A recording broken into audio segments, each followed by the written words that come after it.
Violence, threats, emotional abuse. He basically just grabbed me by the hair and said, "Take this call or I'm going to kill you." For several years, Joy was caught up in the game. She is a survivor of sex trafficking. They groom you. They buy you anything you want and tell you that you're beautiful and that there's no one like you and that this is the easiest way to get money and this is the easiest way to live. You buy into it and it's this false sense of love and hope and protection. Joy says pimps often move their girls around to keep from being caught and keep the girls from becoming familiar with any one place.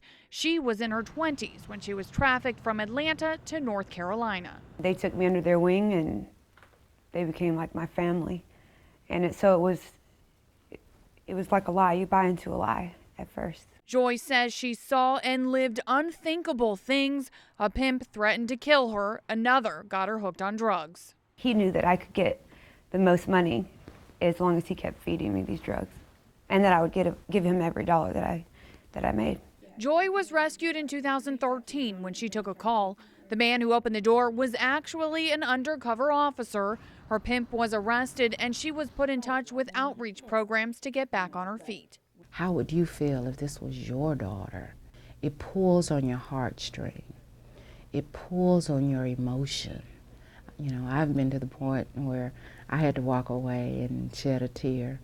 Juanita Miller spent nearly 17 years helping victims through the FBI. She says many came to her with fear, anxiety, and depression. Each one is different. Some are able to move on a little better than others, or sooner than others, I would say. And some, you know, it takes a little more time. Joy is taking the time she needs. She's reunited with her children, parents, and siblings. She says the nightmares still come, but it gets easier. And she wants her story heard to raise awareness and make a difference in someone else's life. Some people don't have a voice to talk about it. And some people don't know what to look for. Some people don't know that this is really going on every day, 24/7. So if I can say one thing that'll help one person be set free from their slavery, that's all that matters. In Charlotte, Kate Geyer, Time Warner Cable News. They told me the first thing that came out of her mouth.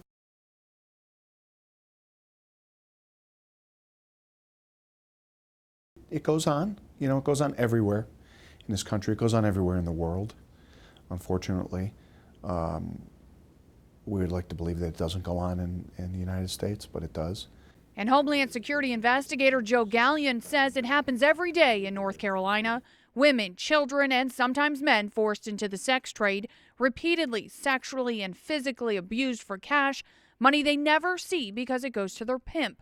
North Carolina offers an attractive location for doing business. The booming cities, you know, the economy, the ability to be in an area where, you know, one day you can be in Charlotte, you know, by the end of the day you could be in Washington. Gallion says ICE initiated nearly 1,000 human trafficking investigations in 2014, which led to more than 1,700 arrests and 800 convictions, including that of Shaheed Muslim, who faces 40 years to life in prison. He ran a trafficking organization in which he would bring women in from around the country to the southeast region and move them around, again, geographically, city to city, in Florida, Georgia, the Carolinas, and basically pimp them out as prostitutes.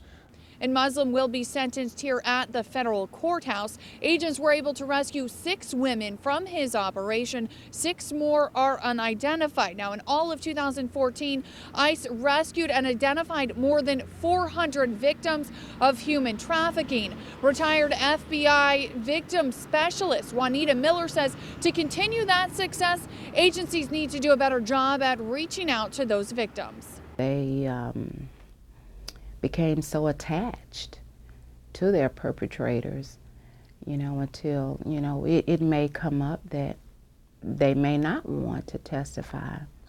And we have to let them know that what they did was wrong. What the perpetrators did to them was wrong. Victims may be getting the message. Since 2010, ICE says the number of investigations nearly doubled and convictions rose by 500%, but Gallion isn't sure if that's good or bad news. It's hard to put a number on whether we have more cases and more of a problem with it. I think we're getting better at identifying real trafficking cases and victims. In Charlotte, Kate Geyer, Time Warner Cable News. Commercial sexual type.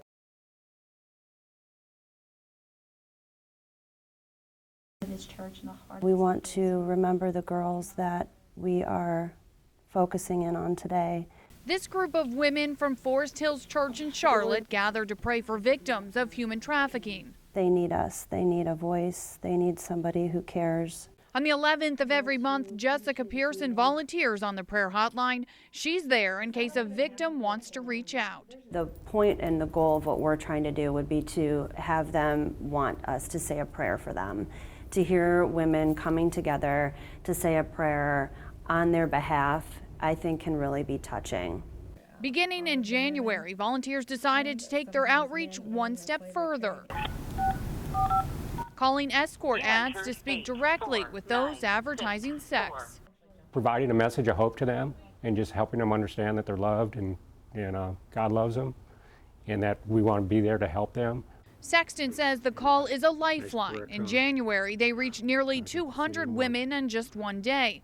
And in February, they reached more than 70, planting a seed that there is help when the victim is ready. The hardest part is getting them to open and getting that level of trust with them to open and to understand that you're not the police. Bo Quickle doesn't work for the police either, but he's out fighting sex trafficking. This truck stop of 200 trucks is really 200 motel rooms. Creating endless business for sex traffickers.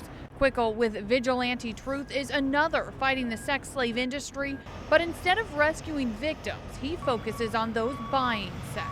We attack the demand side. We go after the men who are buying the product, and it is our goal to change the hearts of all the men to get them to quit buying the product. Quickle has 10 trucks traveling across North Carolina and around the country. He's seen firsthand the abuse victims suffer. 30, 40 trucks a night. Why would they do that if it isn't for the money? Well, it's because they're being coerced and manipulated, beaten, threatened with their lives. Quickle says many times his truck alone is a deterrent and will shut down sex trade as long as it's parked at a truck stop, a temporary fix to an ongoing problem, a problem groups will continue to fight through awareness, outreach, and education. In Charlotte, Kate Geyer, Time Warner Cable News.